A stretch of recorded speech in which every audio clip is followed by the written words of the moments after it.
Hello दोस्तों, कैसे हैं आप सब। आशा करते हैं आप सभी अच्छे होंगे। तो आज की इस वीडियो में हम एसएससी जीडी 2022-23 के मैथ के प्रैक्टिस सेट 9 को डिस्कस करने वाले हैं। इससे पहले हमने मैथ के 8 प्रैक्टिस सेट को डिस्कस किया हुआ है। यदि आपने अभी तक उन वीडियो को वॉच नहीं किया हुआ है तो आप उसे प्लेलिस्ट में वॉच कर सकते हैं, या प्लेलिस्ट इस वीडियो के एंड में यहाँ पे शो होगी, आप वहाँ से भी वॉच कर सकते हैं। तो आज की वीडियो को स्टार्ट करने से पहले यदि अभी तक आपने चैनल को सब्सक्राइब नहीं किया है, चैनल को सब्सक्राइब कर लें और वीडियो को लाइक और शेयर करना ना भूलें। तो आइए आज वीडियो को स्टार्ट करते हैं। तो आज का पहला प्रश्न देखते हैं, निम्नलिखित में से किस संख्या का अपरिमेय वर्गमूल होगा। अब यहाँ पे या तो आपको इस सभी संख्याओं का वर्गमूल याद होना चाहिए या आप इनका वर्गमूल निकालेंगे। तो इतना बड़ा वर्गमूल किसी को याद नहीं होता है, बहुत कम ही लोग को याद होगा। तो हम पहले पहला ऑप्शन लेते हैं और इसका वर्गमूल निकालते हैं क्या होगा। तो वर्गमूल कैसे निकालते हैं, 21, 0, 25। इसका वर्गमूल कैसे निकालेंगे, लास्ट वाली संख्या को देखते हैं या किसके वर्ग के अंत में आता है। तो 5 के वर्ग के अंत में आता है, 5 × 25, मतलब यहाँ 5 लिख लेते हैं और 2 अंक को काट देते हैं। अब ये जो 3 संख्या है यह किसके वर्ग से कम या बराबर है।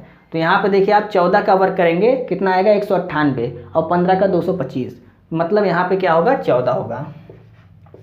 अब चेक कर लेते हैं क्या इसका वर्ग इतना आ रहा है। तो इसका वर्ग हम कर लेते हैं, 5 × 25, 25, और जो यहाँ पर संख्या होती है इससे 5 के पहले जो संख्या होती है इससे 1 अंक आगे से गुणा कर देते हैं, तो हमें इसका वर्गमूल निकल जाता है। तो 15 चौके 60, यहाँ पे 0 हो गया, और 15 × 15 = 21, मतलब ये संख्या आ जा रही है, पूर्ण वर्ग संख्या है। हमें निकालना अपरिमेय संख्या, मतलब जो पूर्ण वर्ग संख्या ना हो। दूसरा ऑप्शन लेते हैं, यह नहीं होगा।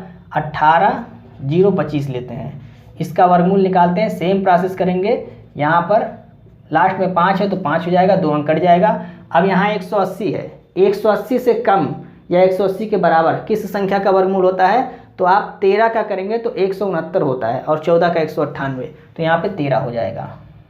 अब इसका भी वर्ग करके देख लेते हैं क्या ये संख्या आती है। तो 5 × 25, 25, और 13 में हम क्या करेंगे 14 से गुणा करेंगे। तो 13 चौके 52, यहाँ 2 हो गया, 5 हो गया, 13 × 13 और 5 18, यहाँ 18, 225 आ रहा है, और यहाँ पर है 18, 0, 25, मतलब यही ऑप्शन हमारा सही होगा। यह जो संख्या है यह पूर्ण वर्ग संख्या नहीं है, तो ऑप्शन नंबर दूसरा हमारा राइट आंसर हो गया। आइए दूसरा प्रश्न देखते हैं। सोहराब के जन्मदिन पर 245 या 343 अतिथि आएंगे, प्रत्येक अतिथि को चॉकलेट पेश की जानी है। विक्रेता ने कहा कि वह कार्टन में चॉकलेट पैक करेगी और किसी भी बिना खुले कार्टन को वापस लेगी, लेकिन उसे जो कार्टन पैक करना है उसके लिए पैकिंग लागत जोड़ेगी। इस स्थिति में सोहराब को प्रत्येक कार्टन में कितनी चॉकलेट रखना चाहिए। तो यहाँ पे हमको HCF निकालना है कि मैक्सिमम एक कार्टन में कितना चॉकलेट वह रखेगा। तो यहाँ पर आप देखिए 245 और 343, इसका हमको HCF निकालना है। 343 आप जानते हैं 7 का क्यूब होता है, इतना तो आपको पता होगा, ये 7 का क्यूब होता है, मतलब यह भी आपका 7 से कटेगा। तो इसको आप इस तरह से निकालिए, ज़्यादा आसानी हो जाएगी आपकी। 7 × 21 और 7 × 5 = 35, 7 × 5 = 35, यहाँ 7 × 7 × 5 आ गया। अब HCF हमको लेना है, मतलब जो दोनों में हो, दोनों में यही है, 7 × 7 = 49। ऑप्शन नंबर हमारा कौन सा राइट हो जाएगा, ऑप्शन नंबर चौथा हमारा राइट आंसर हो जाएगा। 49 चॉकलेट प्रत्येक कार्टन में रखना चाहिए उसे। आइए नेक्स्ट प्रश्न देखते हैं। तीसरा प्रश्न देखते हैं। प्रश्न कह रहा है निम्न को हल करें। यहाँ इसको सॉल्व करके हमको इसका उत्तर निकालना है। तो सबसे पहले हम क्या करते हैं, इसमें बार को सॉल्व करते हैं। इसको सॉल्व करेंगे कितना आ जाएगा, यहाँ पे 16 में से 8 घटेगा तो आ जाएगा 8। यहाँ पे गुणे है तो यहाँ पे है 60/5, मतलब 60/5 हो गया। और यहाँ पे भागा, इसको गुणे करेंगे तो 1/2 हो गया, इसको भी गुणे करेंगे तो 1/3 हो गया। ये छोटे ब्रैकेट में हो गया। बाहर लिखा हुआ है 38 माइनस, और ये आपका है मझोले ब्रैकेट में। इसको सॉल्व करेंगे तो 12 बार में ये कट जाएगा, 12 × 5 = 60, और ये 4 बार में कट जाएगा, फिर 3 से ये 4 बार में कट जाएगा। 4 चौके 16, यहाँ पे बचा 38 माइनस 16, ये आपका बचा है, बराबर कितना आ गया, तो यहाँ पे 2 हो गया और यहाँ पर 2, 22। ऑप्शन नंबर तीसरा हमारा राइट आंसर है। आइए चौथा प्रश्न देखते हैं। एक परीक्षा में चित्रा ने 58.5 अंक प्राप्त किए, जो 78% अंक प्राप्त करने के बराबर था। परीक्षा कितने अंकों की है। पूर्णांक हमको ज्ञात करना है, और पूर्णांक हमेशा क्या होता है, 100% होता है। तो 58.5 की तुलना किससे करेंगे, 78 से करेंगे, और निकालना क्या है, पूर्णांक मतलब 100%। अब यहाँ अगर दशमलव हटेगा तो यहाँ एक शून्य हट जाएगा। अब बचा आपका कितना, 2 से इसको काट देते हैं तो 2 × 3 = 6 और 2 × 9 = 18, 2 × 5 = 10। इससे इसको काटते हैं तो एक बार पे जाएगा, और उसके बाद यहाँ पे आपका बचेगा 19 और 5 195, तो 9 × 5 = 45, 3 × 5 = 15, यहाँ 5 बार में कट जाएगा ये पूरा 39 से ये 15 बार में कटेगा और 15 × 5 = 75। आंसर कौन सा सही होगा आपका? 75। ऑप्शन नंबर तीसरा हमारा राइट आंसर हो गया। आइए पांचवा प्रश्न देखते हैं। दिए गए आंकड़े 3, 12, 4, 6, 8, 5, 4 का बहुलक क्या है? बहुलक मतलब क्या होता है? जिसकी संख्या ज़्यादा हो वही हमारा आंसर हो जाएगा। तो यहाँ देखिए किसकी संख्या ज़्यादा बार आई है, तो यहाँ पर देखिए 4 और 4 2 बार आया है, बाकी और कोई भी 2 बार नहीं आया है, मतलब 4 हमारा राइट आंसर हो गया। ऑप्शन नंबर तीसरा हमारा राइट आंसर हो गया। आइए नेक्स्ट प्रश्न देखते हैं। छठवां प्रश्न देखते हैं।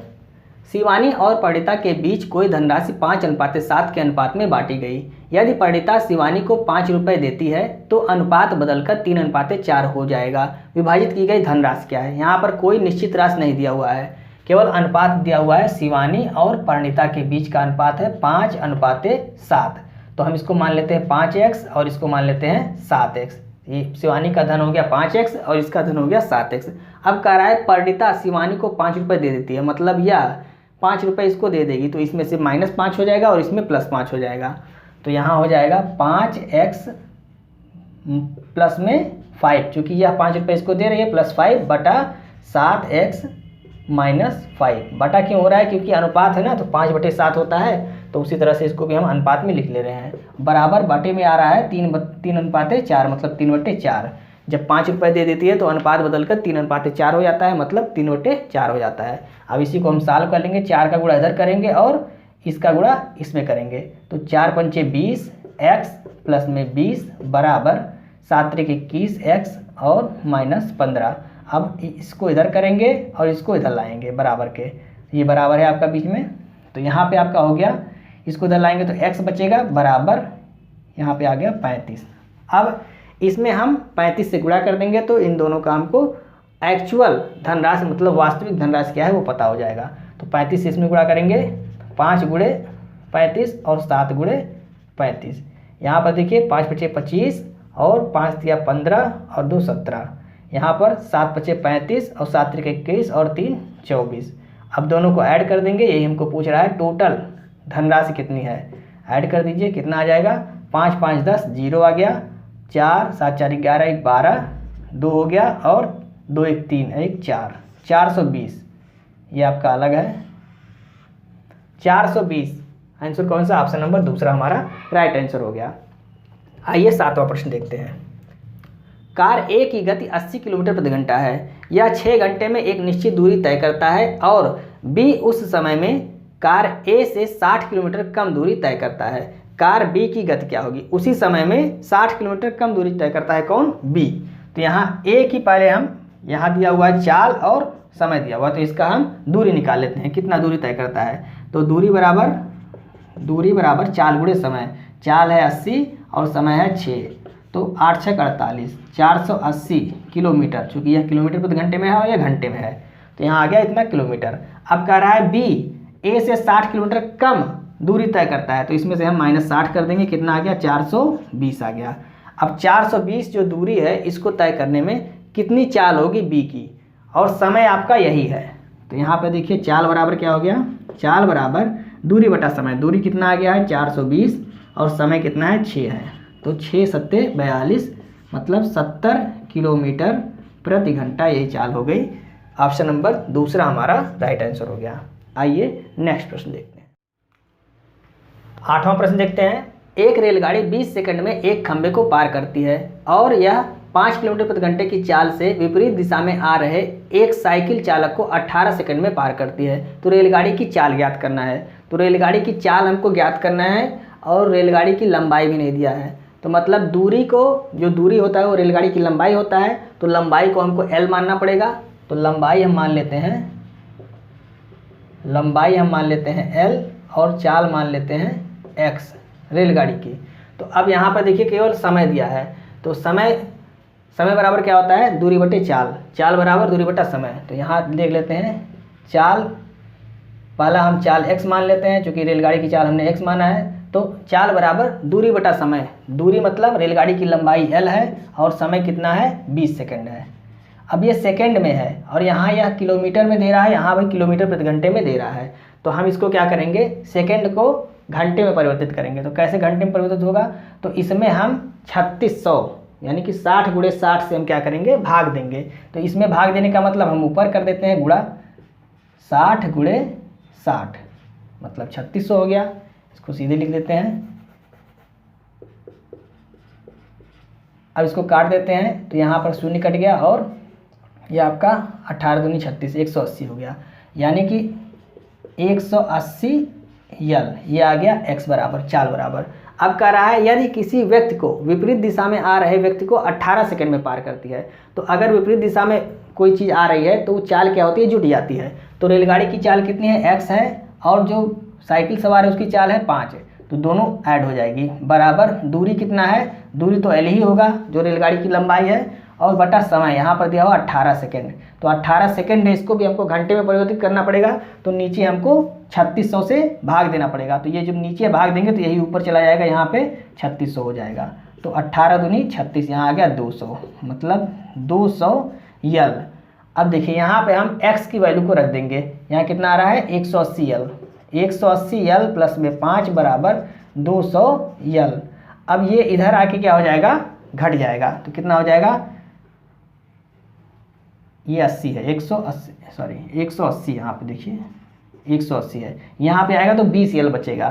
तो 20 यल बराबर 5, तो यल बराबर कितना हो गया 5/20। तो 5 × 20 बराबर 1/4।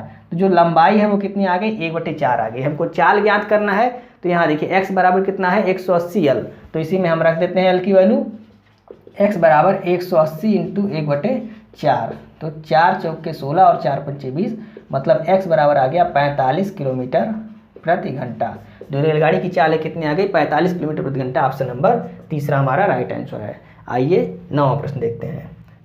शेफाली ने कप का एक सेट रुपये 575 में खरीदा, लेकिन बाद में पुराना माल निकालने के लिए रुपये 506 में बेच दिया। उसे कितने प्रतिशत की हानि हुई। प्रतिशत हानि हमको निकाला, तो पहले हानि यहाँ देख लेते हैं कितना हुआ। तो यहाँ पे देखिए आपका 9 और ये 6 69 की हानि हुई। तो प्रतिशत हानि बराबर यहाँ हानि होगा, हानि बटे क्रयमूल्य कितना है 575 × 100। काट देंगे 25 से, 25 × 4 = 100 और 25 दूनी 50 और 25 × 75 और 23 से कट जाएगा आपका 3 बार में, 4 × 12। हानि कितना हो गया 12%। ऑप्शन नंबर 4 हमारा राइट आंसर है। आइए नेक्स्ट प्रश्न देखते हैं। 10वां प्रश्न देखते हैं।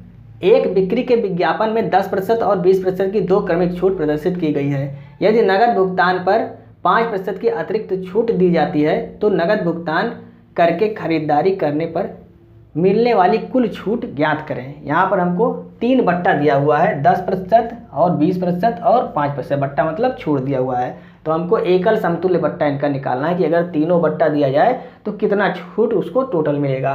तो 10%, 20% और 5%। तो इसका एकल समतुल्य बट्टा निकालने का सूत्र होता है x + y - xy/100। इसी पर हम 2 को लेके सॉल्व करेंगे, जो आएगा उससे फिर इन दोनों को लेके सॉल्व करेंगे। तो यहाँ देखिए 10 प्लस में 20 माइनस 10 × 20/100, इन दोनों को लेके सॉल्व करते हैं। 0 से 0 कट गया, ये 10 20 और 10 30 हो गया, 30 में से 2 घटेगा, कितना हो जाएगा 28। यहाँ पर आ गया 28%। अब इन दोनों को लेके सॉल्व करेंगे सेम इसी फार्मूले पे, ये आपका फार्मूला है। तो 28 प्लस में 5 माइनस 28 × 5/100। अब यहाँ 5 से कट जाएगा 20 बार में, 2 से कटेगा 14 दूनी 28 और 0 है तो 1 अंक पे दशमलव हो गया। यहाँ पे आपका हो गया 28 और 5 कितना हो गया 33। 33 माइनस 1.4 बराबर कितना हो गया, यहाँ पे आपका आ जाएगा 31.6। यही आपका आंसर हो गया 31.6%। ऑप्शन नंबर तीसरा हमारा राइट आंसर है।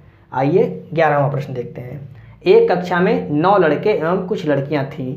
एक परीक्षा में लड़कों को 13 औसत अंक प्राप्त हुए, जबकि लड़कियों द्वारा प्राप्त औसत अंक 15 थे। यदि अंकों का कुल औसत 14.28 है तो कक्षा में विद्यार्थियों की संख्या, यहाँ कह रहा है बॉयज़ और गर्ल के बारे में कह रहा है। 9 लड़के हैं और इनका औसत है 13, लड़कियां कितनी है नहीं पता है, मान लेते हैं x है, इनका औसत कितना है 15 है। अब कह रहा है कुल औसत कितना है 14 दशमलव इतना है, तो ये आपका हो गया टोटल औसत 14.28 बराबर इनका गुणा करके और बटा 9 प्लस x करेंगे, क्योंकि संख्या कितनी है 9 और प्लस इसका हमको पता नहीं है तो x हमने मान लिया है। तो 13 9 कितना होता है 117 प्लस में 15x बटा 9 प्लस x ये हो जाएगा। अब ये इधर आएगा तो गुणा हो जाएगा इसका, मतलब 14.28 ब्रैकेट में 9 प्लस x बराबर 117 प्लस में 15x।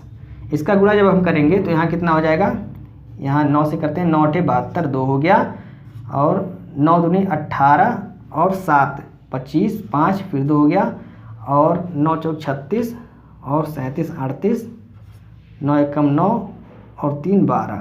यहाँ पे आपका आ गया 2 अंक पे दशमलव 128.52, और फिर इसमें गुणा करेंगे तो 14.28x बराबर 117 प्लस में 15x।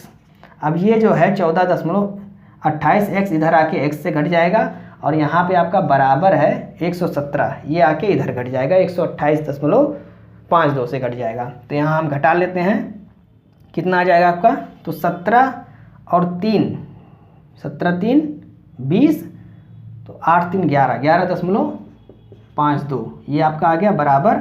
यहाँ इसको घटाएंगे तो यहाँ आपका आ जाएगा 0.28, ये 15 है, ये 14.28 है, तो यहाँ आपका आ जाएगा 0.72x ये आपका आ गया। 2 अंक पे दशमलव दोनों तरफ से कट जाएगा।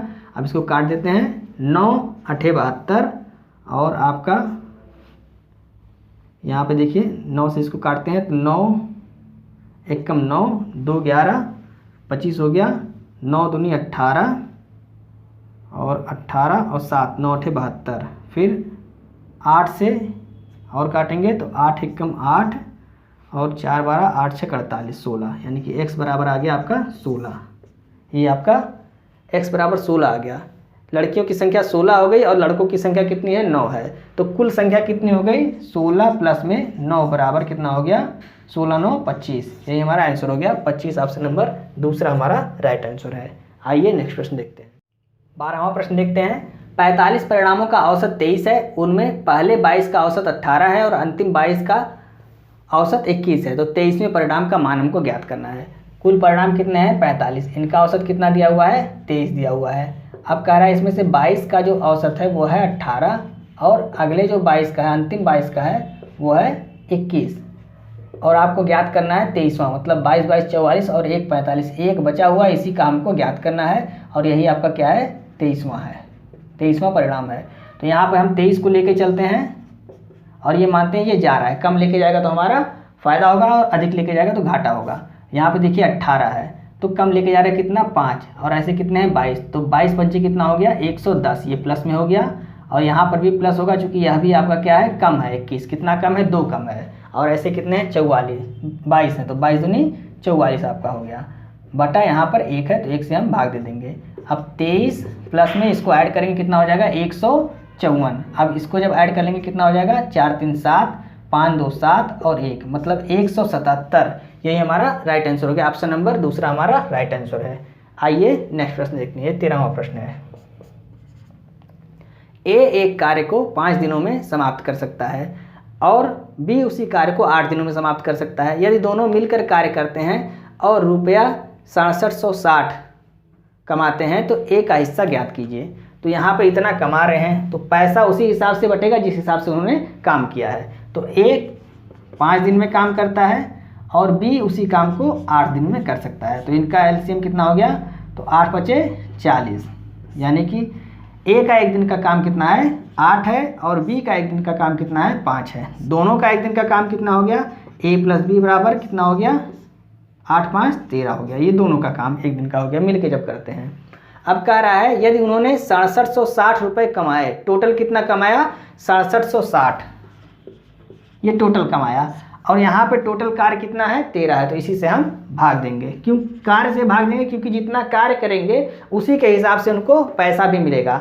अब यहाँ पे देखिए ए का धन हमको निकालना है, तो ए काम कर रहा है 8 और बी काम कर रहा है 5 एक दिन में, तो इनके कार्य का अनुपात क्या हो गया? 8:5 हो गया। तो जिस अनुपात में वह कार्य करेंगे उसी अनुपात में उनको पैसे को भी बांटा जाएगा। तो यहाँ पे हमको ए का निकालना है, तो 8 से हम क्या करते हैं? गुणा कर देते हैं। अब इसको काटते हैं, तो 13×5 = 65 और 13×2 = 26, यहाँ पर आ गया 520। अब इससे गुणा कर देते हैं, 0 8×2 = 16, 6 हो गया, और 8×5 = 40, 41, तो 4160 रुपये, यही हमारा आंसर आ गया। 4160 ऑप्शन नंबर पहला हमारा राइट आंसर है। आइए नेक्स्ट प्रश्न देखते हैं। 14वां प्रश्न देखते हैं। एक धनराशि साधारण ब्याज की एक निश्चित दर पर 10 वर्षों के लिए निवेशित की गई। यदि इसे 5% अधिक दर पर निवेशित किया गया होता तो ब्याज ₹1200 अधिक होता, तो राशि ज्ञात करें। तो यहाँ पर ना तो धनराशि दिया है और ना तो शुरुआत वाला आपका दर दिया हुआ है, तो इसको हमको मानना पड़ेगा। धनराशि हम P मानते हैं और जो पहले निवेशित करता था उसको हम क्या मानते हैं? R। दर क्या हो गई? R हो गई। और T दिया हुआ है हमको, T कितना दिया हुआ है? 10। तो यहाँ हो गया ब्याज कितना हो गया? PR और T के स्थान पे हो गया 10/100। ये हो गया पहला कंडीशन जो कह रहा है। अब दूसरे में कह रहा है यदि 5% अधिक दर पर निवेशित किया जाता, धन यही है, दर में कह रहा है 5% अधिक निवेशित किया जाता और समय भी यही है। तो दूसरा जो कंडीशन कह रहा है यहाँ पे हो गया आपका ब्याज बराबर P × R के जगह पे हो गया R+5 और इंटू T के जगह पे हो गया 10 और बटा 100। तो जब इस पर निवेशित किया जाता है 5% अधिक पर, तो ब्याज क्या मिलता है? 1200 अधिक मिलता है। तो इस पे अधिक मिलता है, तो इसमें हम 1200 ऐड करके बराबर कर देंगे दोनों को। तो हम क्या करेंगे? यहाँ पे देखिए P × R × 10/100 और प्लस में इसी में हम क्या कर देंगे? 1200 ऐड कर देंगे, बराबर इसके कर देंगे। P ब्रैकेट में R+5 और गुणे 10/100। तो यहाँ से 10 ये कट गया 0 और ये 0 से कट गया। अब इसका इसमें गुणा करेंगे तो यहाँ हो जाएगा 12000 और ये आपका हो गया देखिए P और R, यहाँ हो गया आपका, इधर देखते हैं, PR प्लस में यहाँ हो गया आपका 12000/10 बराबर, यहाँ पर हो गया आपका ब्रैकेट में R+5 और बाहर है P, R+5 और बटा यहाँ पे हो गया 10। ये 10 से 10 कट गया। अब यहाँ पर देखिए ये 1200 है और ये P+R है, P+R को इधर ले जाएंगे तो यहाँ हो जाएगा आपका 1200 और PR+5 और -PR हो जाएगा।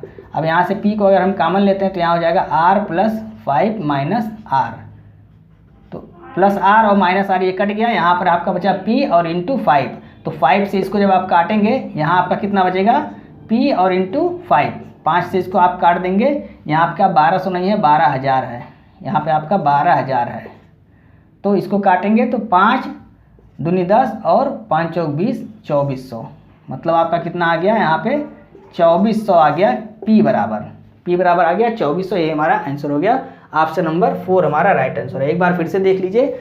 एक बार कह रहा है जो साधारण ब्याज की दर से 10 वर्षों में निवेशित कर रहा था धन, उसको यदि 5% अधिक दर पर निवेशित करता है तो 1200 रुपये अधिक प्राप्त होता है। तो शुरुआत में यहाँ पर ना तो मूलधन दिया हुआ है और ना ही दर दिया हुआ है। तो यहाँ पे ब्याज कितना हो गया? PRT/100, T के जगह पे दिया हुआ है 10 वर्ष और ये हो गया, तो यहाँ पे T का मान हम रख देंगे 10 और बटा 100।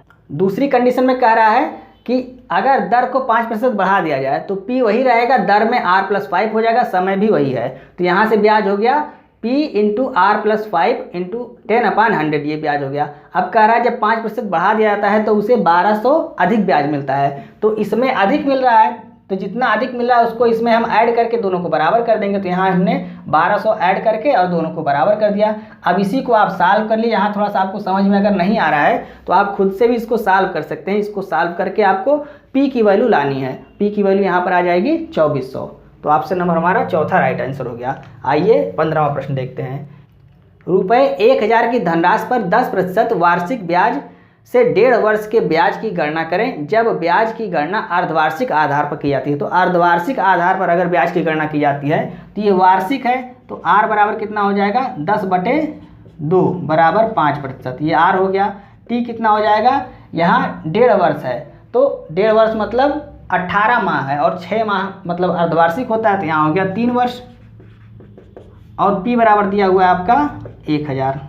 अब 3 वर्ष का जो हमने आपको ट्रिक बताई थी क्या होता है, a cube A square A square A square A और 1, यही ट्रिक होती है। a की वैल्यू हमको कहाँ से मिलती है, जो r बराबर यहाँ दिया हुआ है 5%, इसी को हम भिन्न में बदल लेते हैं। तो r बराबर 5/100, यहाँ पर आ गया 20, मतलब 1/20।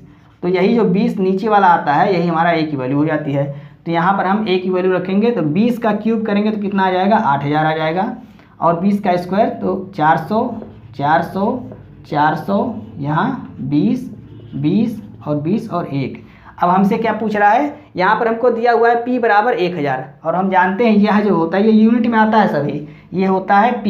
तो यहाँ पर 1000 बराबर कितना हो गया, 8000 यूनिट। ये कट गया आपका, 8 इधर आ जाएगा, मतलब 1 यूनिट बराबर हो गया 1/8 आपका आ गया। हमसे क्या पूछ रहा है, ब्याज, हमसे ब्याज पूछ रहा है। ब्याज यही है पूरा टोटल, ये पूरा क्या होता है, ब्याज होता है। तो 4 4 8 4 12 और 1200 हो गया, और 60 और 61 1261 यूनिट आ गया। और 1 यूनिट की वैल्यू कितनी आई है, 1/8। तो यहाँ क्या करेंगे, 1/8 से हम गुणा कर देंगे। गुणा करिए, यानी कि 8 एकम 8 और 46 हो गया, तो 8 बचे 40, और यहाँ पे आपका कितना बचा, 6 बचा।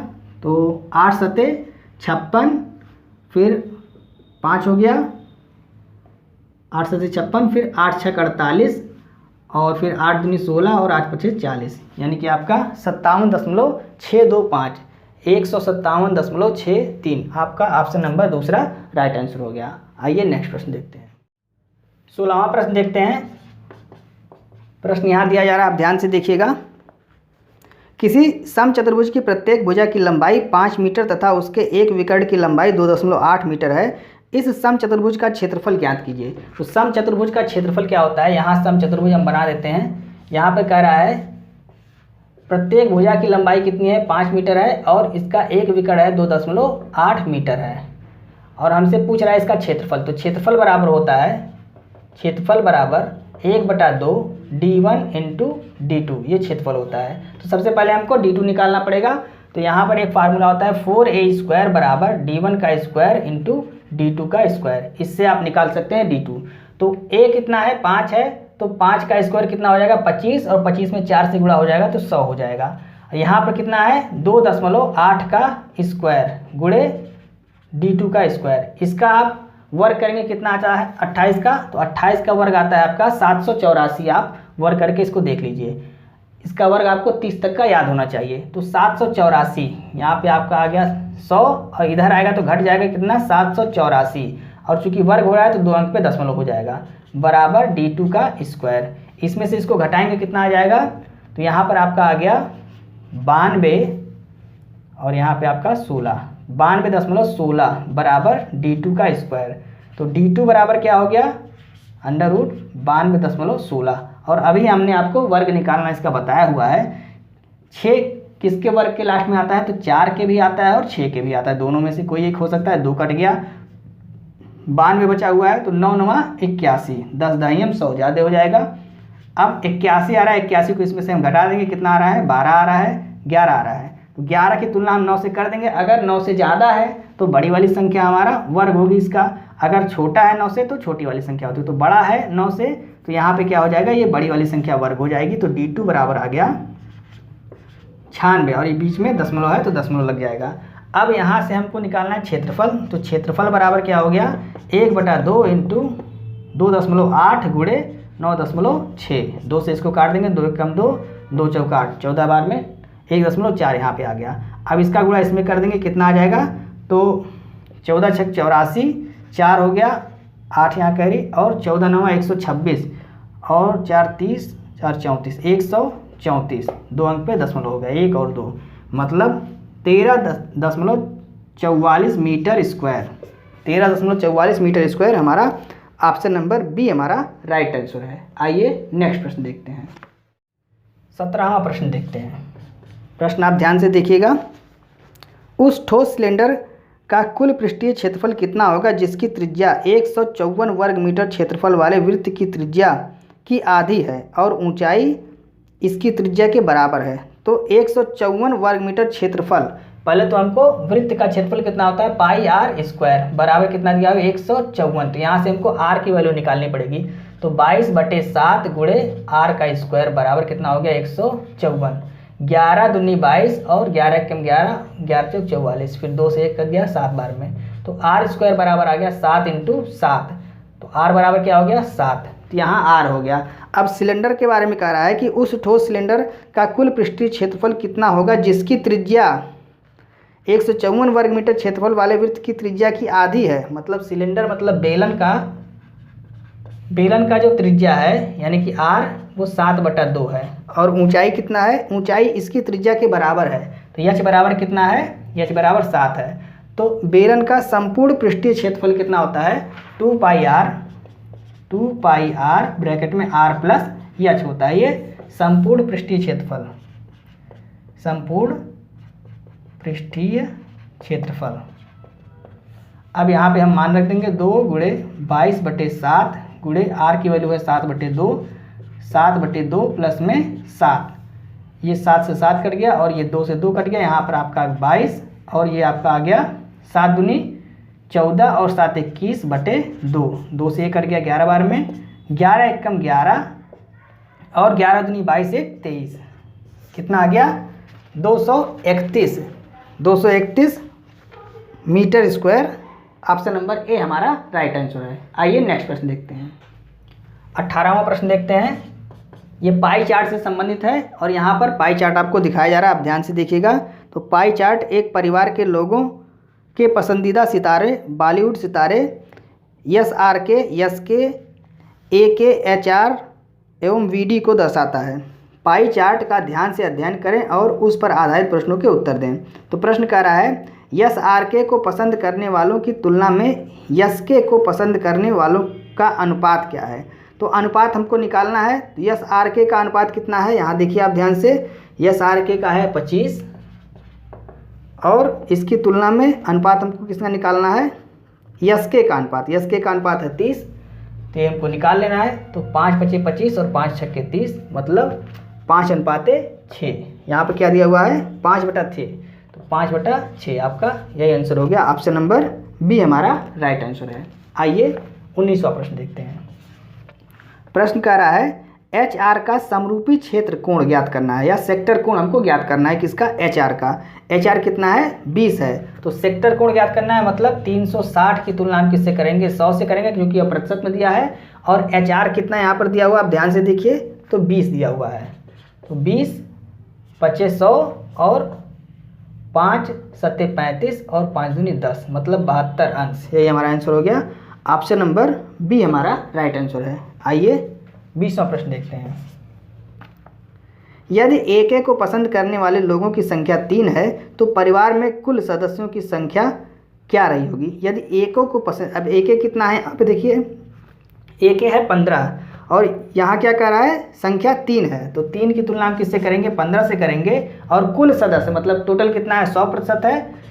3 × 5 = 15 और 5 दूनी 10 यानी कि 20। ऑप्शन नंबर बी हमारा राइट आंसर है।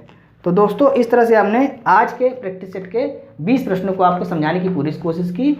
उम्मीद है आपको समझ में आ रहा होगा। आज के प्रैक्टिस सेट के जो प्रश्न थे इसमें कैलकुलेशन ज़्यादा था, इसलिए थोड़ा सा समय ज़्यादा लग रहा था, क्योंकि इसमें कैलकुलेशन ही करना था, कोई ट्रिक यहाँ पे काम नहीं कर रही थी, क्योंकि जो निश्चित राशि है वो काफ़ी सारे प्रश्नों में निश्चित राशि दी ही नहीं थी, तो इसलिए यहाँ पे समय थोड़ा सा ज़्यादा लगा। तो उम्मीद करते हैं आपको ये प्रश्न भी, ये प्रैक्टिस सेट भी समझ में आया होगा। तो यदि आपको वीडियो अच्छी लग रही है तो आप इसे अपने दोस्तों को भी शेयर करें और वीडियो को लाइक और सब्सक्राइब करना ना भूलें और बेल आइकन को प्रेस कर लें। इससे हमारी आने वाली सभी वीडियो की नोटिफिकेशन आपको समय समय पर मिलती रहे। मिलते हैं नेक्स्ट वीडियो में। जय हिंद।